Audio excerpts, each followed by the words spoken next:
effectivement, alors je vous propose de revenir à l'origine de l'amour, si jamais il y aura une origine à cela, en nous plongeant donc dans la préhistoire, thématique très nouvelle dans le cadre de mes chroniques. Alors, la préhistoire en soi, c'est une discipline qui est de fait très lacunaire, et c'est assez difficile de rentrer dans l'intimité des peuples qui l'ont faite, en fait, cette préhistoire, via le peu d'indices qui sont arrivés jusqu'à nous aujourd'hui.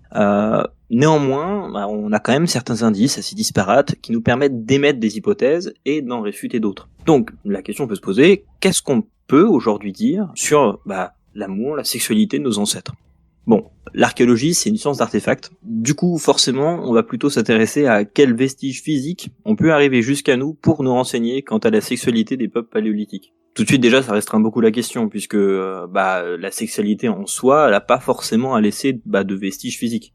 Donc bon, encore une fois, ça restreint encore plus la question. Mais enfin bon, on va s'intéresser à ça, et à travers deux catégories d'objets, entre guillemets, deux catégories de vestiges qu'on peut arriver jusqu'à nous. Les objets d'une part, et l'art pariétal d'une autre part. Bon, alors l'art en général, à la préhistoire, il apparaît il y a environ 40 000 ans, avec une période qu'on appelle l'Aurignacien. Bon, dans le cadre de cette chronique, je vais surtout parler d'Europe, on va pas s'étendre bien plus loin. Autrement, on a des traces d'art pariétal jusqu'à 50 000, même en Australie. Mais enfin bon, là, en Europe, on commence à voir l'émergence de l'art il y a environ 40 000 ans, et cet art paléolithique va durer jusqu'à environ 10 000 ans, c'est-à-dire la fin de la période paléolithique. La sortie du dernier âge glaciaire, et puis l'arrivée après dans d'autres périodes que sont le néolithique, marqué par l'arrivée de l'agriculture, l'écriture plus tard, et puis après l'histoire. Donc.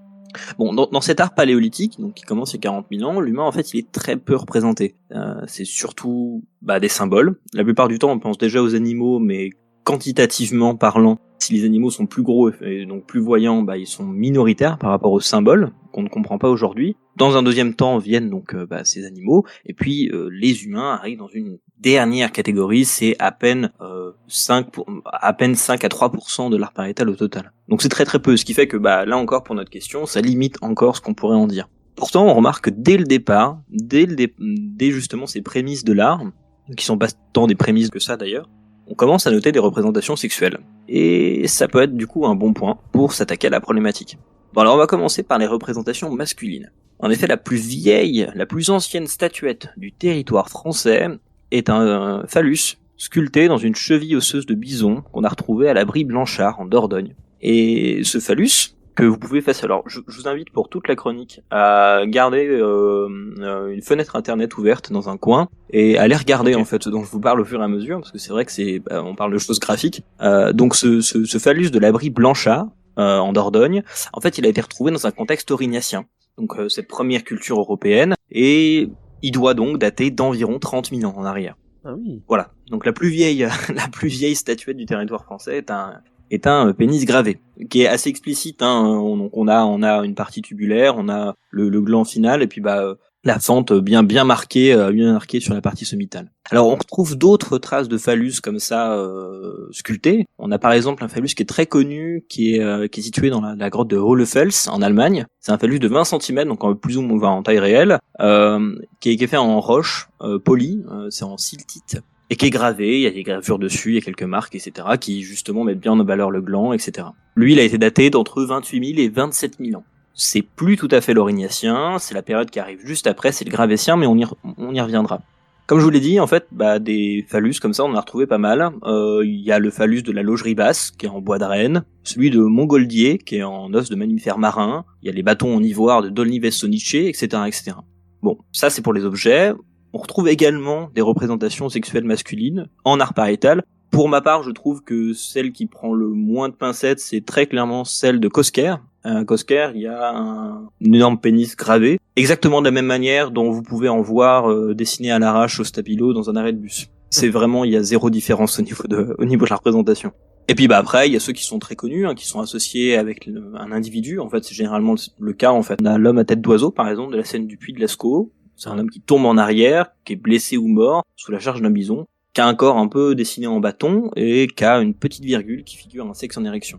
On a aussi le sorcier de la Gorge des Trois Frères, où on voit un individu anthropomorphe avec un sexe et un visage d'homme et un corps d'animal. Mais là encore, du coup, pour chacune de ces représentations, on a bien quelque chose qui est mêlé entre l'animal et l'humain. Et donc ça, on y reviendra après.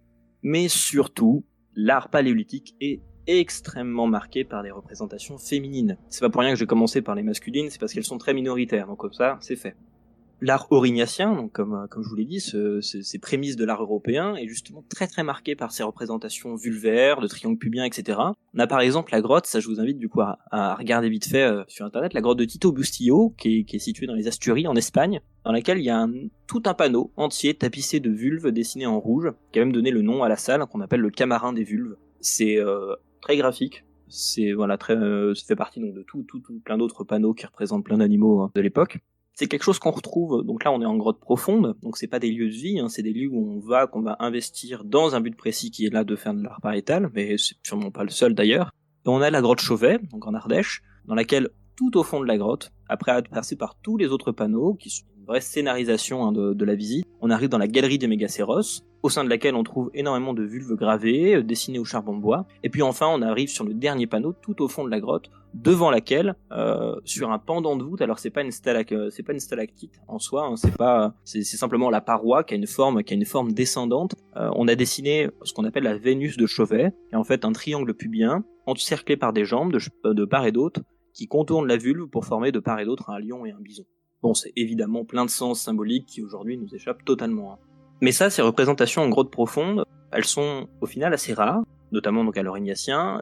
L'endroit où on va trouver le plus de représentations féminines, donc vraiment on est très centré sur l'organe sexuel féminin en lui-même. À chaque fois, c'est totalement déconnecté d'une silhouette ou autre. C'est particulièrement en Dordogne, car en effet, à l'Aurignacien, en fait, on a beaucoup de disparités en fonction des endroits, des disparités culturelles. C'est pas aussi homogène que ça le sera à d'autres périodes, et donc on a beaucoup de spécificités. Et la Dordogne est très connue au niveau des races aurignacien qu'on en a pour des abris sous roche, assez proches des lieux d'habitation, et au sein desquels on va trouver beaucoup de gravures, et notamment énormément de gravures de vulves. On a par exemple en Dordogne, il y a plus de 7 abris sous roche qui aujourd'hui sont effondrés, la plupart en fait avec les phases glaciaires très froides qu'on cassé la roche avec le gel. Donc on a au moins 7 abris sous roche effondrés dans lesquels on trouve des vestiges de peinture, de gravure et des sculptures féminines. Alors on a par exemple l'abri Blanchard, donc celui au sein duquel on avait trouvé le phallus dès le départ, le plus vieux phallus du coup de France. On a des blocs rocheux au sol, qui étaient déjà au sol à l'époque pour le coup, sur lesquels on trouve des gravures d'animaux, des symboles, et puis dans cet abri-là, on trouve 6 vulves gravées et un phallus. Dans les abris Castanet, Poisson, Ferracy, Cellier, Cavaille, pareil, hein, donc on est en Dordogne, on est principalement au niveau des Aisies, une commune qui est très connue au niveau préhistoire. On a à chaque fois des blocs gravés avec des vulves, très stylisé, c'est généralement un cercle avec le petit trait pour la fente. Des fois c'est un peu plus triangulaire, mais c'est globalement très stylisé. Des fois c'est en bas-relief, des fois c'est simplement une gravure, et des fois par site on peut en avoir plus d'une dizaine. Dont certaines, on a des doutes si ça n'a pas été gravé sur la voûte avant que ça tombe, etc. Enfin, c'est vraiment très présent, quoi. Alors comme je vous l'ai dit, à l'Aurignacien, il y a beaucoup de disparités culturelles, on a des groupes assez différenciés, et dans le Jura Souabe, donc en Allemagne, on a beaucoup moins de gravures, on a beaucoup moins de peintures d'ailleurs, de grottes ornées. Par contre, on a beaucoup plus d'objets mobiliers qui nous sont parvenus, beaucoup plus de figurines, de gravures, etc. Et dans ce Jura Souabe, dans la grotte de Hohlefels, on a retrouvé une Vénus. Alors une Vénus, c'est une représentation féminine, une statuette, donc là on a vraiment tout le corps de la femme, mais qui est pour le coup assez exagéré. Ici on a une sculpture avec des seins énormes, avec une fente vulvaire qui est très marquée, beaucoup trop grande par rapport à la personne en question. Et cette Vénus, elle a été datée de plus de 35 000 ans, ce qui en fait une des plus vieilles sculptures au monde. C'est donc cette Vénus de Hohlefels, qui a une toute petite tête, quasi pas représentée, et qui devait être portée en fait en pendentif. Alors ces Vénus, elles sont très connues. Hein. Il y en a une qui est très connue parce qu'elle a été dégagée de Facebook parce qu'apparemment elle était pas assez prude. Ces Vénus en fait, elles se développent beaucoup, mais surtout après l'Aurignacien. C'est la seule qu'on a de cette période de l'Aurignacien.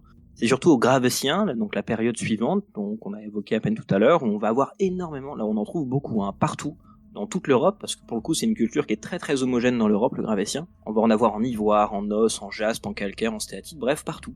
Et donc, comme je vous l'ai dit, c'est des femmes assez girondes, aux hanches assez larges, une grande poitrine, très petite tête généralement, des fois même pas représentée, et avec une vulve très marquée. Bon alors, la question qui se pose tout de suite, c'est à quel point ces représentations de femmes sont-elles vraiment réalistes ? Bon, vous en doutez, c'est pas une transcription vraiment fidèle de ce qu'étaient les femmes à l'époque. Un petit argument que je trouve marrant à chaque fois pour le dire, c'est qu'elles sont généralement pas figurées avec des pieds. Vous en doutez bien que pour des groupes de chasseurs-cueilleurs à l'époque, même pour aujourd'hui, ce serait un peu compliqué. Donc c'est essentiellement symbolique. Mais mine de rien, ça a donné lieu à quelques discussions, en tout cas au sein de communautés scientifiques, surtout au XXe siècle, pour savoir à quel point est-ce qu'elles pouvaient être réalistes ou pas. Notamment du coup avec ses hanches très marquées, ses fesses des fois très marquées, exagérées, qui a fait penser à certains que, notamment dans un contexte colonial, évidemment, que les femmes paléolithiques devaient être stéatopiges. Je sais pas si je le prononce très bien. Alors c'est un caractère qu'on a retrouvé chez certaines femmes, notamment en Afrique, avec des fesses très marquées en arrière. Donc c'était essentiellement pour bien associer ces populations à des peuples préhistoriques. Donc c'était très colonialiste comme argumentaire. Ce que j'aimais bien, c'est le roi Gourand, donc un grand préhistorien qui se foutait un peu de la gueule des gens qui commençaient à balancer ça en disant la femme paléolithique vivait les mains jointes sur sa poitrine, dominant sereinement de sa tête minuscule l'épouvantable affaissement de son ventre et de ses seins. Si effectivement on prend ça au pied de la lettre. Effectivement, donc c'est totalement ça. Si effectivement on prend ces Vénus au pied de la lettre, on aurait des populations de l'époque assez atypiques. Bon, alors au-delà de ça, qu'est-ce qu'on peut tirer de ces Vénus ? On a des fois d'autres choses figurées que simplement donc la silhouette féminine. On a par exemple la figurine de Kostienki, sur laquelle on voit des liens. On voit que, alors il y en a plusieurs. Sur l'une d'entre elles, une femme qui est très clairement enceinte dans les derniers mois. On a le nombril qui ressort. On voit qu'elle a des liens qu'elle tient avec les mains et qui lui enserrent les mains. On a une autre sculpture où on peut voir ce que certains ont appelé un proto-soutien-gorge ou autre. En tout cas, on voit des liens qui pourraient figurer des vêtements. D'autres scientifiques encore une fois d'une certaine époque et sûrement très frustrés sexuellement, ont commencé à parler de possibles traces de bondage.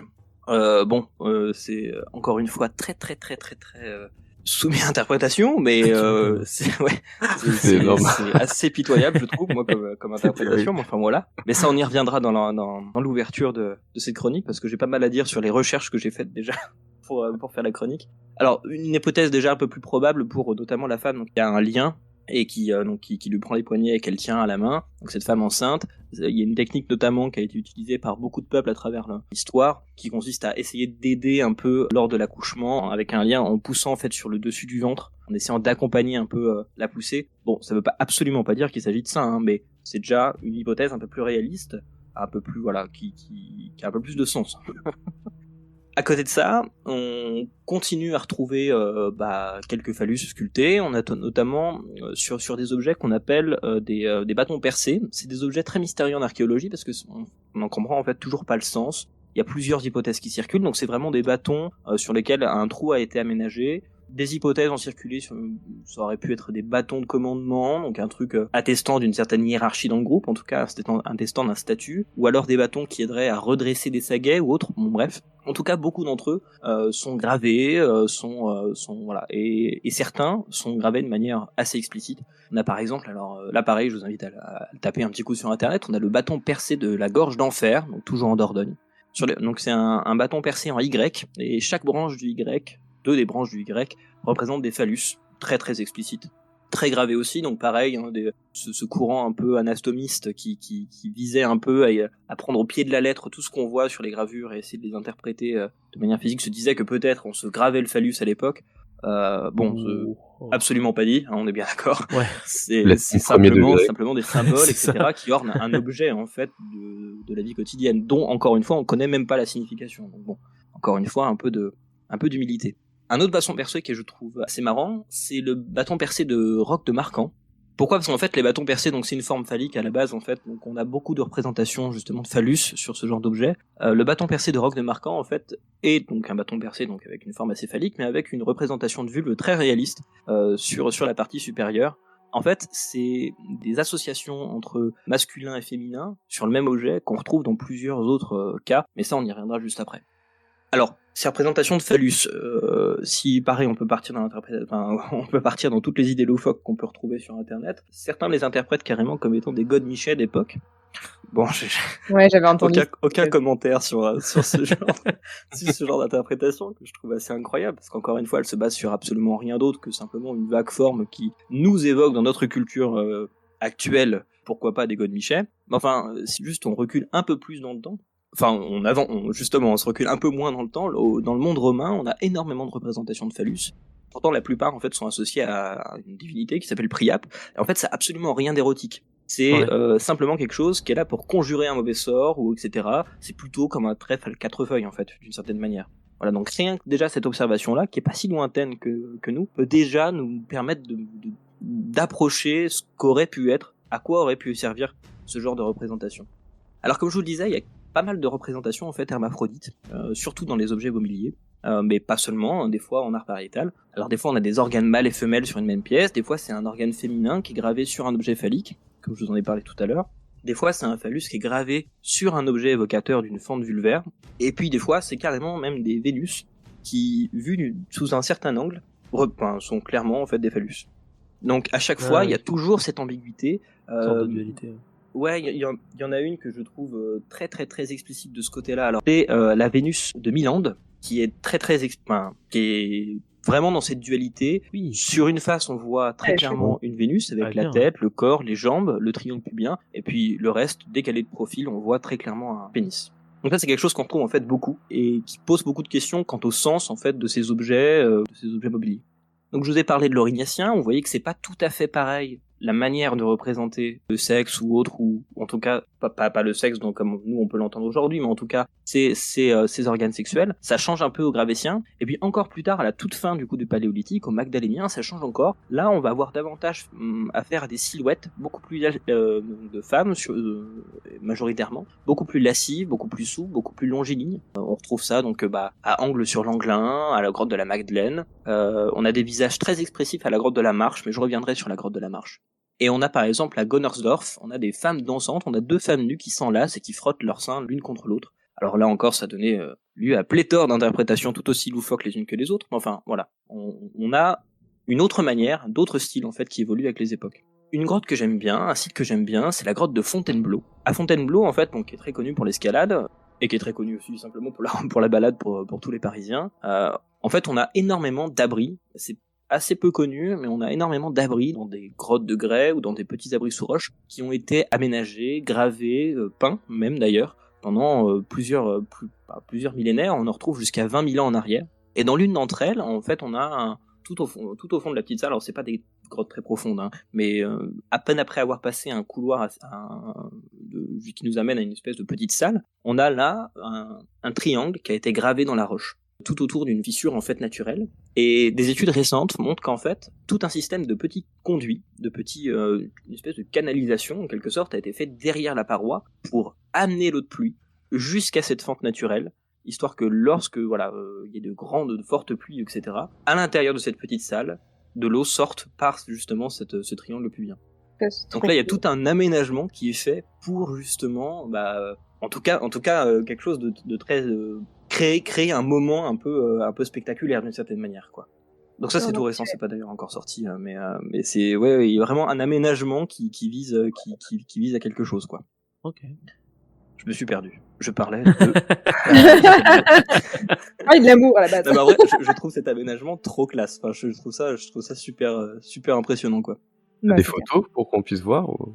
Alors si vous tapez triangle pubien Fontainebleau, je pense que vous trouvez facilement. Ok. Ouais, vous le trouvez facilement, c'est dans les premiers résultats, vous voyez que c'est sous une voûte en fait, où on a vraiment des fentes qui ont été retravaillées. Ah. Et par cette fente, oui, en fait, s'écoule de l'eau qui après d'ailleurs a laissé des traces sur l'argile en contrebas. Ça c'est ouf, hein, quand même. Voilà, donc c'est des grès qui sont assez facilement, qui sont faciles à graver en fait. Donc qui ont été gravés d'ailleurs pendant plusieurs époques successives, les unes sur les autres, etc. Donc c'est pas forcément toujours facile à démêler. Justement, par rapport à ça, excuse-moi. Non, moi, je m'étais un peu renseignée et donc tu dis que c'est pas encore publié, donc c'est peut-être pour ça que j'avais pas trouvé, mais qu'on était vraiment pas sûr que ce soit paléolithique et que c'était hyper controversé au niveau de la datation. Oui, tout à fait. C'est pour ça que je me suis pas vraiment avancé sur la datation. J'ai dit qu'on retrouvait des peintures, des gravures, etc. à Fontainebleau jusqu'à 20 000 ans en arrière. Par contre, l'attribution de cette gravure-là, par exemple, est très soumise à controverse, effectivement, parce qu'en soi, une gravure n'est pas datable en elle-même, et donc c'est beaucoup soumis au matériel qu'on retrouve tout autour. Donc oui, donc c'est pour ça que oui, je me suis pas avancé sur les dates là-dessus. C'est toute une question en soi. Ok, mais désolé, c'est moi qui ai mal entendu du coup, mais parce que j'avais vraiment cru que tu la mettais pile en préhistorique, j'étais là, hein, quoi? Ah non, mais j'ai peut-être été maladroit sur mes formulations, mais oui, c'est globalement en fait tout ce qui est à Fontainebleau est compliqué à dater, mais du coup c'est passionnant. Il y a plein d'études en tout cas qui se font et à faire en tout cas. Oui, complètement, ça je suis d'accord. Alors, on peut se poser la question justement de ce lien à l'eau, de ce lien au souterrain. C'est quelque chose qu'on retrouve notamment à Chauvet. Hein. Encore une fois, Chauvet, c'est largement plus loin, c'est d'autres cultures. Mais enfin, à chaque fois, on a deux grands panneaux à Chauvet, qui sont les panneaux des chevaux et le panneau des lions. Les deux sont systématiquement faits au niveau de formes similaires, où on a deux gros panneaux latéraux et une alcôve centrale, de laquelle notamment pour le panneau des chevaux, lors de fortes pluies, il y a effectivement comme un espèce de gargouillis qui s'entend, et un peu d'eau qui ressort, en fait, qui a même laissé des micro-gours au niveau du sol, donc des petites cascades de calcite en quelque sorte. Est-ce qu'il y a une thématique notamment avec ça? On est en tout cas en droit de se le poser. Alors je vous avais parlé du coup de la grotte de la Marche. La grotte de la Marche, elle est donc très intéressante. Pourquoi ? Parce qu'on commence à y retrouver des figurations explicites de visages. On a des visages très détaillés, gravés sur des plaquettes de calcaire qui étaient au sol. Donc on a des visages très détaillés. On a également des représentations de la vie quotidienne. Et puis on a également des positions sexuelles. Alors les représentations sexuelles en elles-mêmes, des positions ou autres, c'est généralement, là je vais dire généralement dans tout l'art paléolithique, c'est généralement des animaux, et c'est jamais en plein acte. On a plutôt des représentations du moment de l'approche, lorsque le mâle flaire la femelle, on a ça par exemple avec des rhinocéros à Chauvet. Il y aurait des doutes quant à des scènes d'accouplement, là pour le coup en plein acte, de chevaux en Charente et dans le Lot, à l'abri de la Chaire à Calvin et à la grotte de Fraissinet-le-Gela, mais ça fait pas franchement l'unanimité. Alors, est-ce qu'il s'agit juste d'observations éthologiques des chasseurs de l'époque, qui ont l'habitude de voir les animaux? Quel sens ça a? Bon, encore une fois, ça c'est des questions qui rejoignent le pourquoi et qui du coup sont totalement inaccessibles. Bon, les scènes de coït humaines sont très rares, encore plus du coup. On a quelques scènes de coït frontal, notamment dans la grotte de Los Casares. C'est assez grotesque quand vous voyez l'image. Alors c'est une grotte en fait qui est pareil, l'attribution est très compliquée. Pourquoi ? Parce qu'on a une fréquentation néandertalienne, donc moustérien, puis on n'a aucune trace pendant tout le paléolithique supérieur. Alors on se demande si c'est pas des traces qui ont disparu. On sait qu'il y a des zones, des moments de mise en charge de la rivière ou autre. Et puis on a de la fréquentation à l'âge de bronze, donc on n'arrive pas trop à savoir si c'est paléolithique ou pas. Dans le style, ça l'est plus ou moins. On a une figuration de position tête bêche sur un bloc dans l'abri Locel en Dordogne, qu'on appelle la Vénus en miroir, qui est dans le même site de l'abri de Locel, où on a retrouvé une Vénus, la Vénus qu'on appelle à la corne, qui est magnifique. Donc c'est une femme avec d'ailleurs la chevelure détachée, ce qui est pas courant pour les Vénus, qui tient une corne. On n'a pas trop réussi pareil à dater, on sait pas si c'est fin aurignacien, si c'est gravétien, bon bref. Et puis enfin donc à la Marche, mais également à Anlaine et au Combarel, on a plusieurs figurations de levrettes.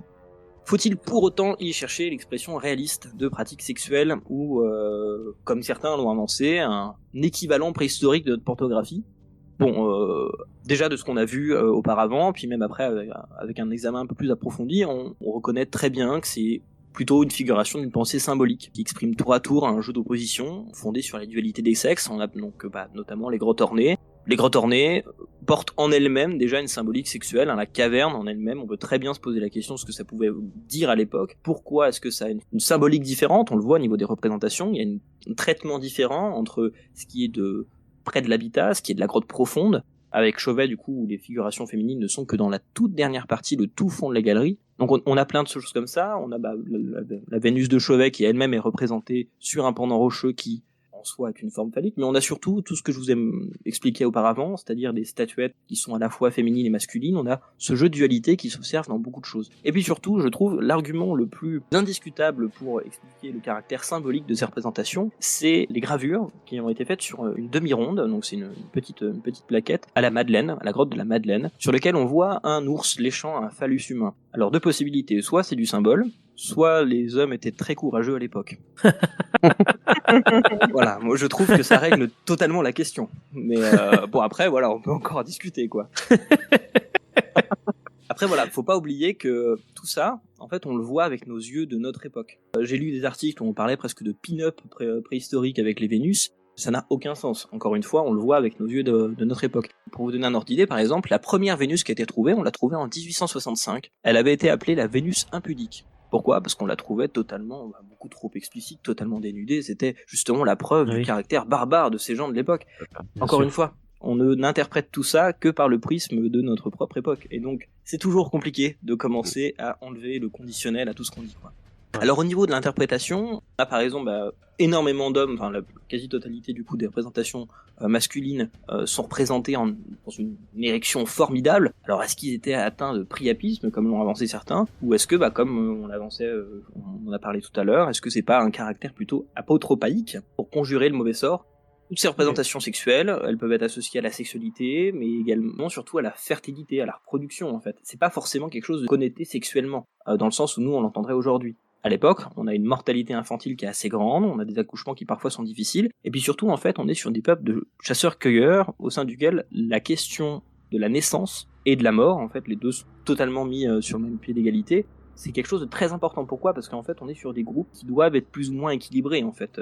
Et ça, c'est quelque chose qu'on observe sur des groupes de chasseurs-cueilleurs actuels. C'est quelque chose qui est extrêmement contrôlé, qui d'ailleurs parfois peut être assez violent pour certains groupes, pas toujours, mais c'est quelque chose qui est très très présent dans l'esprit des gens. Et donc encore une fois, est-ce que ces représentations que nous on dit sexuelles ne sont pas simplement liées à la fertilité, à la reproduction en elle-même ?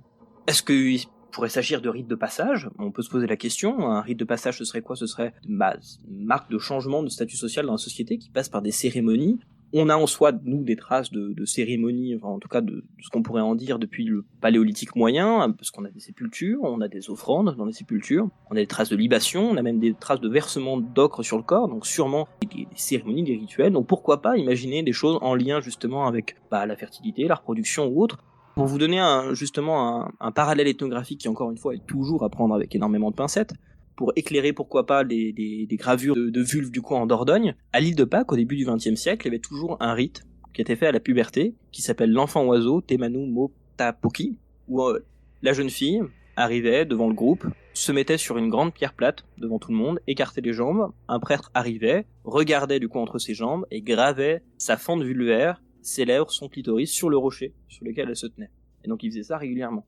Ça c'est, encore une fois, ça veut absolument pas dire que en Dordogne, à l'Aurignacien, on a pu faire ça, mais c'est encore une fois quelque chose qui nous permet de réfléchir à des choses qu'on aurait simplement qui ne sont pas de notre culture et qu'on n'aurait pas eu à l'esprit du tout, en fait.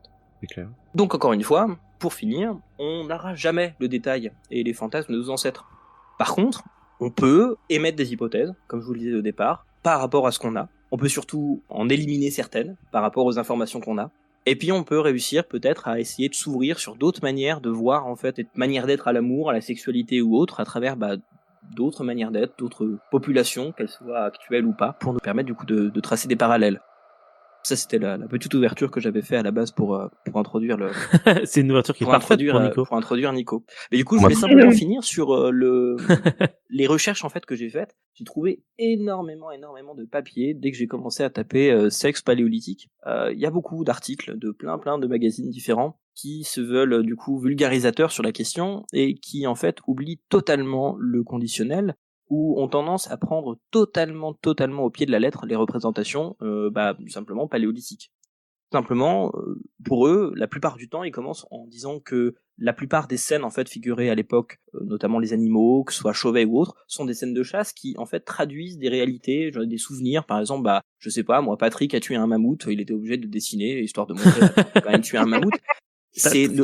Et en fait, à partir de ce postulat-là, effectivement, on peut tout prendre à pied de la lettre. Sauf que c'est mal connaître l'art pariétal en lui-même, qui en fait n'est que symbole, et n'est absolument pas une représentation d'époque, n'est absolument pas une figuration de ce que ça a pu être, et n'est absolument pas un témoignage du coup de moments de vie en fait. Je veux dire que les grottes, c'est pas Instagram. Exactement. Mais non, mais c'est ça. C'est vraiment vu comme étant presque un Instagram, quoi. Et du coup, à partir de là, effectivement, alors, du coup, j'ai vu plein de trucs, mais oui, bien sûr. Alors, ils avaient du coup, l'hypothèse des Godemiché est pris sans aucun conditionnel un peu partout. Non, mais vraiment, c'est assez incroyable. Il y en a qui propose d'étudier les traces de friction sur les objets. Pour être sûr que, enfin bon bref, comme si on frottait ça contre des plaques en grès, quoi. Voilà, il y a plein de choses comme ça qui partent un peu dans tous les sens, et c'est important quand on lit, surtout par rapport à la préhistoire, surtout dans des médias du coup qui se veulent de vulgarisation, quand c'est pas des papiers en fait de recherche en eux-mêmes, de toujours ajouter le conditionnel à ce qu'on lit et de toujours être un peu critique vis-à-vis de ce qu'on lit. Voilà. Très bien. Merci beaucoup. On t'en prie. C'est un excellent message pour tous ceux qui s'intéressent de près ou de loin à l'univers de la recherche, c'est qu'il faut toujours vérifier ses sources, tout simplement. c'est ce que tu fais. Donc merci à toi. Si ce petit instant passé en notre compagnie vous a plu et que vous avez envie d'en passer d'autres avec nous, eh bien n'hésitez pas à vous abonner, mettre un petit pouce bleu, partager la vidéo ou encore nous suivre sur les réseaux sociaux. Sachez que vous pouvez aussi écouter cet épisode dans son entièreté et pour cela vous n'avez qu'à vous rendre dans la description de la vidéo. Je vous dis à très bientôt pour à nouveau écouter un petit peu de tout et surtout un petit peu de rien.